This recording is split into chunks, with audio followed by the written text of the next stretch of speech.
زه به روډ هم بندوم، زه به جاخه هم کوم، زه به قانون هم لاس کې اخلم. ځکه چې په دې ملک کې بیا د قانون هېڅ قسمه داسې څه شته نه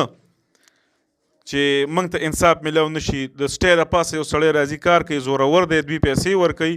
او بیا چې کوم دی هغه چې کوم دی راځي الټه زما د کور نه هر څه وړي. زما نوم ندیم دی او د شاه نمبر 6 ستانهدارو کلي اوسېدونکی یم. نن سهار چې کوم دی زموږ په دې پټي باندې دلته جاخه وشوله او په دې کې زموږ چې کوم دی زما تره شاکر ولګېده. دا چې کوم دی ټوله غلطي د پولیس د ایسچو ده. دا د ایسچو او د تاڼهدار کم تاڼهدار چې دی زموږ د شهید چوکۍ مرشد خان او ایسچو مسعود خان تانه مندني، دا ټوله غلطي او ټول هر څه چې کوم دی دا د دوی دي. ځکه چې مرشد خان له او ایسچو صاحب له زه په لومبۍ ورځ چې دوی کم چارج اخیسته زه ورغلم چې زموږ په دې پټي جاخه ده، سټی مې ورولې ده د عدالت دا اړخې او هغه سټی چې کومه ده د مال چې په دې کې کار کیږي او تاسو راشئ دوی به نه راتله. بیا چې کوم دی په هغې کې نن سهار دغسې وقوه وشوله چې یاره دوی دا سټی د پاسه په پټي کې چې کوم دی کار کو لګیا او څه تنازه جوړه شوه، ډزې پکې جوړې شولې. نو زموږ د تره شاکر چې کوم دی دا پکې ولګېده. نو موږ چې کوم دی دا یو ریکویسټ کوو ادارو ته او د دې زموږ چې کوم ډي جي مردان دی، آی جي خیبر پښتونخوا دی، هغه ته موږ دا ریکویسټ کوو چې لکه د دې ټول ذمهوار چې کوم دی ایسچو مسعود خان، مرشد ایس آی تاڼهدار مرشد خان دی او ځکه د هغې د پاسه چې کوم دی دوی ولګېدل، زموږ تره ولګېده، د هغې د پاسه دوی راله او په موږ په کور باندې چې کوم دی چاپه ووالله او زموږ د اجرې نه او د کور نه تقریبا د اجرې چې کومه بیټري ده ای موړې ده او د کور نه چې کوم دی بیټریانې دي 2500 بیټریانې دي، کومې ټویپلر بیټریانې چې دي ای وړي دي او ورسره انویټر وړی دی او د زما د کمرې نه چې کوم دی تقریبا 11 لک روپۍ وړي دي. لکه دا خو دوی داسې کار کوي چې دا خو یو غل سړی څنګه کوي. نو ما ته ښکاري لکه دا ایسچو چې کوم دی دا د علاقې غټ غل دی او ورسره ملګرتیا چې کوم دی دغه تاڼهدار کوي او دا زموږ چې په دې کوم پټي باندې جاخه ده نو دغه تاڼهدار چې کوم دی د دې تاڼهدار زموږ چې چا څه جاخه ده دا یې خورایې دی. الریډي دې نه دا ثابتېږي چې هغه به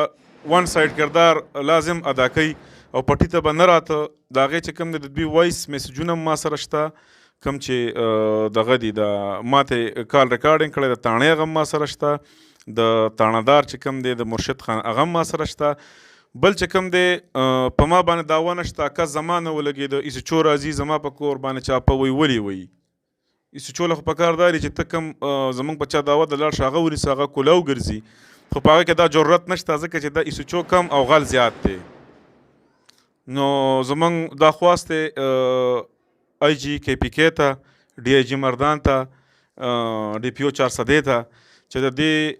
د سخت نه سخت کاروایي د دوی خلاف وشي او چې کوم د دوی کوم د سزا حقدار دي چې هغه ورته میلاو شي. که چېرې دوی ته سزا میلاو نه شوه نو په دې مت کې به روډونه زه به جاخه هم کوم، زه به قانون هم لاس کې اخلم. ځکه چې په دې ملک کې بیا د قانون هېڅ قسمه داسې څه شته نه چې موږ ته انصاف میلاو نه شي. د سټی د پاسه یو سړی راځي کار کوي، زورور دی، دوی پیسې ورکوي او بیا چې کوم دی هغه چې کوم دی راځي الټه زما د کور نه هر څه وړي. نو زموږ دا خبرې دي او دا زموږ ریکویسټ دی ادارو ته، د خلکو ته دې ته چې دا آواز اوچت کړي او دا چې کوم دی ما دا کمې خبرې وکړلې نو دا ځمکه چې کومه ده دا زموږ ابایي ځمکه ده، زموږ پدري ځمکه ده.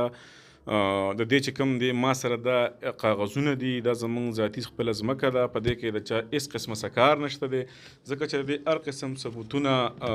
انتقالات هر یو شی ما سره شته دی. دا چې کوم دی دا تاسو دا اینی په دې کې دا عدالت په دې کې مخکې موږ له دا فیصله کړې ده چې دا ځمکه زموږ ځمکه ده او د هغې د پاسه چې کوم دی دا خلک راځي او موږ باندې ډزې هم وکړلې، کس هم رانه ویشتو او د هغې باوجود چې کوم دی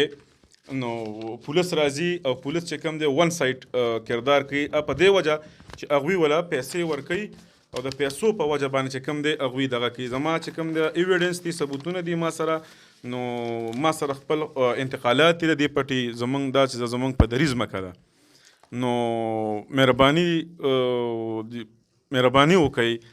زمونږ هغه خلکو ته دا خواست دی، ادارو ته هم خواست دی، د افسرانو ته هم خواست دی، د محکمه مال چې کوم کسان دي په دې کې او کوم چې پولیس والا دي چا دا ون سایډ کردار کوي، نو مهرباني وکړئ چې د پوره مخنیوی وشي او موږ انصاف غواړو. موږ چې کوم دی شرپسند نه یو، موږ امن پسند دي، موږ شر نه کړی دی، نه چا څه کوو او دا خلک راځي په موږ په خپله ځمکه باندې چې کوم دی دوی په موږ باندې ډز ډومبخ کوي او زمونږ خپل حق دی، زمونږ په دریځ ځمکه ده، د هغې نه موږ چې کوم دی محرومه کوي او په یو قبضه مافیا په شکل باندې چې کوم دی دوی راغلي دي او زمونږ پټی چې کوم دی هغه قبضه کوي موږ نه. نو زمونږ چې کوم دی د اعلی چې کوم د غټې ادارې او د کوم خلک دي، زمونږ ورته خواست ده چې موږ ته د انصاف میلاو شي.